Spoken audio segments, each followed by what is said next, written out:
Naging unfaithful ko sa akong bana. Og ang gaba, di gyud magsaba. Maayong adlaw kanimo DJ Sam og sa imuha mga suking tigtanaw og tigpaminaw. Dugay na gyud ko nga nagapaminaw sa imuha since naa pa ko sa Pilipinas.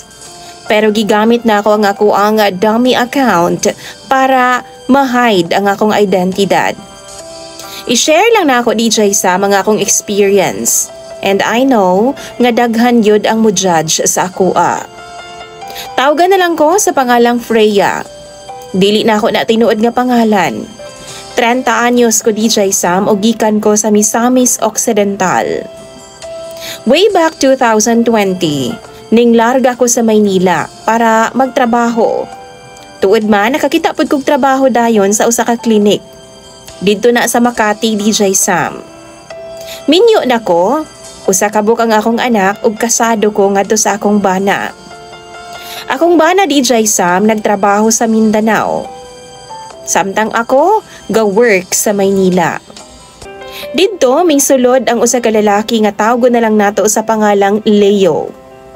Kini si Leo DJ Sam, 35 anyos siya ug kasado pud siya. Dunay usa pod ka buok anak. Naila-ila nako ni siya kay siya man ang driver sa van nga among gisakyan na sa among mag-igsuon samtang ga-outing me somewhere sa Laguna. Wa ko kabantay niya DJ Sam ato nga time. Kay wa lagi ko'y pakiniya kay ang ako alang driver siya. Wa ko kahibaw DJ Sam nga katrabaho day sila sa akong usa ka maguwang sa iyahang gisidelinean. Tungod sa usa lang ka picture nga gipost sa ako ang sister-in-law sa FB. Ni-comment ko dito DJ Sam. Tapos dito nakita ang akong FB account sa driver. Nagsugod ang among communication duha. Wa ko kahibaw DJ Sam nga nung gaan kaayo nga akong loob sa iyaha. Dali ra gyud kaayo mi nagkasuod. Niabot sa punto DJ Sam nga nagabisita na siya sa klinik nga akong ginatrabahuan. Ginahatdan ko niyag pagkaon. Ug after 6 months namong chat-chat og video call DJ Sam, nagkita ay gid ming duha. Nahulog jud mi sa pinakadakong sala nga among nabuhat ngadto sa among mga partner. Naay nahitabo namo DJ Sam ug nagdugay ming duha 1 year pod. Hangtod nasakpan mi sa akong bana. Kay na-open man niya ang akong dummy account. Gi-fight back ko sa akong bana DJ Sam. Na okay po ang among pamuyo. Ug wa na may communication pa ni Leo. Fast forward DJ Sam. Year 2022. Naka-abroad ko. Wa gyud ko kahibaw DJ Sam nga ginastalk ra di ay ko niya. Nagastalk siya sa kuha. Nag-communicate mig balik DJ Sam. Hangtod nga naga-video call na mi. Ingon pa siya DJ Sam, buwag na daw sila sa iyang asawa. Pero ako, nag-uban gihapon mi sa akong bana. Hangtod nga this year lang DJ Sam, murag nagbag-o si Leo sa akoa. Ug tungod di ay, ning uli siya sa probinsya sa iyang asawa. Balidwa siya kasi mana dito DJ Sam.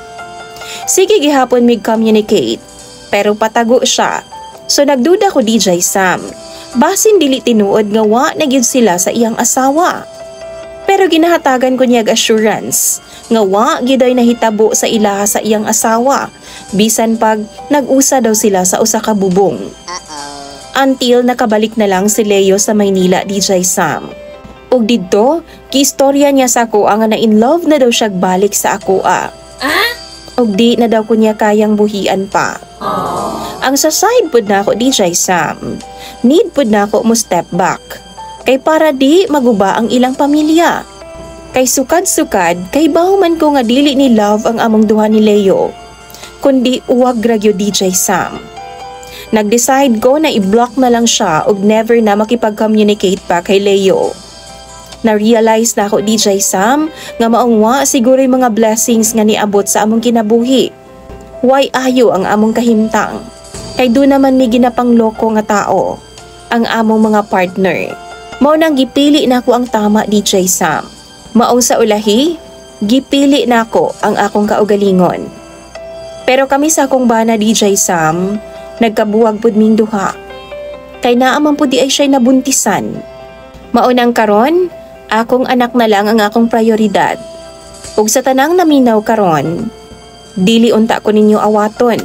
Kay sa tinuod lang no, makagaba gyud ang pagpangabit.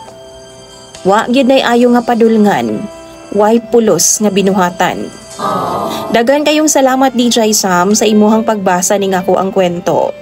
Unta, makuhaan kinig leksyon sa imong mga viewers ug followers. God bless sa imong programa. Imong sender ug follower DJ Sam, Freya.